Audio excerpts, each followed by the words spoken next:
Assalamualaikum and hi everyone. So let's continue with basicity of amines. So let's start. Okay, so untuk amines ni, awak kena tahu amines ni dia ada nitrogen atom. Where the nitrogen atom consists of lone pair on the nitrogen atom. Okay. So nitrogen atom ni menyebabkan it has the ability to accept H+. Okay, accept proton lah. Accept proton tu yang menyebabkan amines bersifat basic. Sekarang kita kena tahu apa faktor yang menyebabkan H+ ni mudah nak diterima oleh nitrogen atom ni. Ada beberapa faktor dekat sini yang akan affect the basicity of amines. So makin senang nitrogen atom nak terima H+, maka amines tu akan jadi lebih basic. And makin susah H+ nak masuk ke dalam nitrogen atom ni, so it causes the amines to be less basic. Okay, so yang ni terbalik daripada acidity hari tu lah. Kalau acidity makin senang nak release H+, makin acidic. Okay, makin susah nak release H+, jadi less acidic. Tapi yang ini makin senang nak terima H+, dia akan jadi makin basic. Okay, so apa faktor yang menyebabkan H+ ni mudah nak diterima masuk ke dalam nitrogen atom? So untuk basicity of amines ada dua keadaan, sama ada dalam keadaan gas ataupun dalam keadaan aqueous. Dalam keadaan gas kita cuma akan consider faktor electron donating group. Kalau kita ada EDG kan electron donating group. So it donate electron to the nitrogen atom. So the electron density on the nitrogen atom akan bertambah. So bila electron density on the nitrogen atom akan bertambah, maka lebih senang H+ nak ditarik masuk.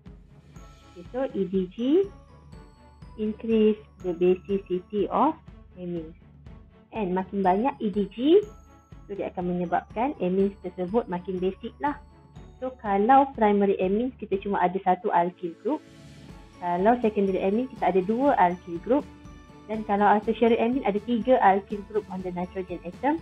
So kat sini makin banyak EDG makin basic. So antara primary, secondary dan tertiary, so tertiary amines lah yang akan jadi paling basic.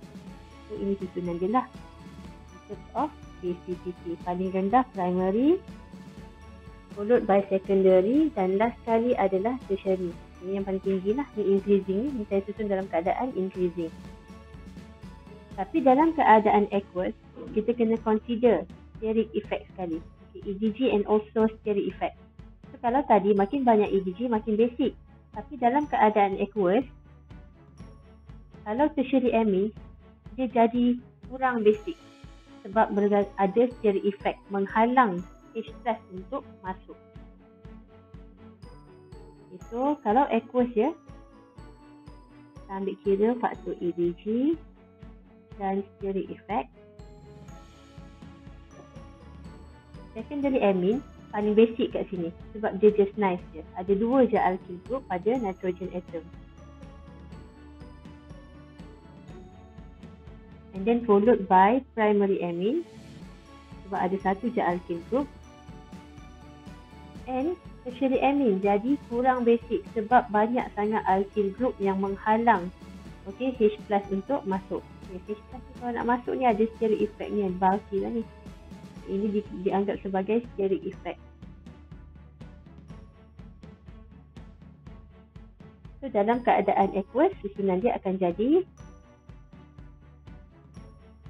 So dalam keadaan aqueous, basicity paling rendah adalah tertiary, followed by primary, dan yang paling tinggi basicity dia adalah secondary. Sebab kalau secondary ni dia ada EDG yang banyak, ada dua.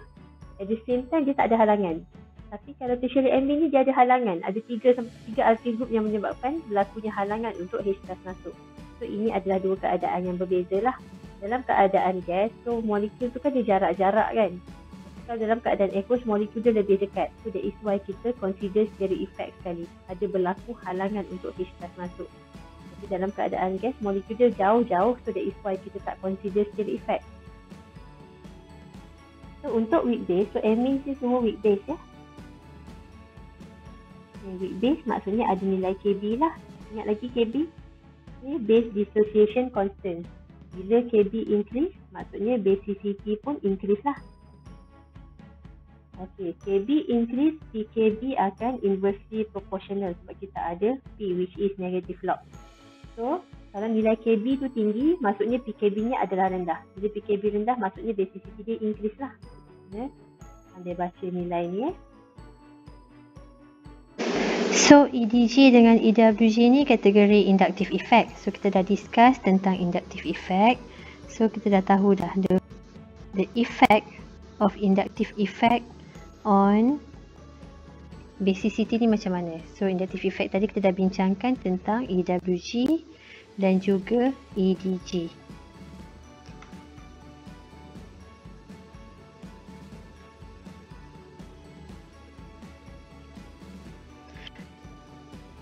So, ada satu lagi effect yang menyebabkan affect the basicity of amines, which is resonance effect. So, resonance effect ni hanya ada pada benzene ring lah.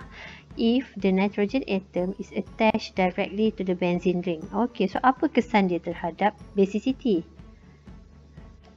So, resonance effect ni menyebabkan the lone pair on the nitrogen atom akan boleh masuk ke dalam benzene ring. So, it causes the electron density on the nitrogen atom to be low, jadi rendah lah. Therefore, nitrogen atom is less available to accept H+. So, resonance effect akan menyebabkan basicity decrease. Because the lone pair on the nitrogen atom can be delocalized into the benzene ring. So, bila lone pair ni boleh delocalize, bergerak ke dalam benzene ring, so it causes the electron density pada nitrogen atom ni rendah lah. So, it is more difficult H+ untuk masuk. So, basicity akan berkurang jika ada resonance effect.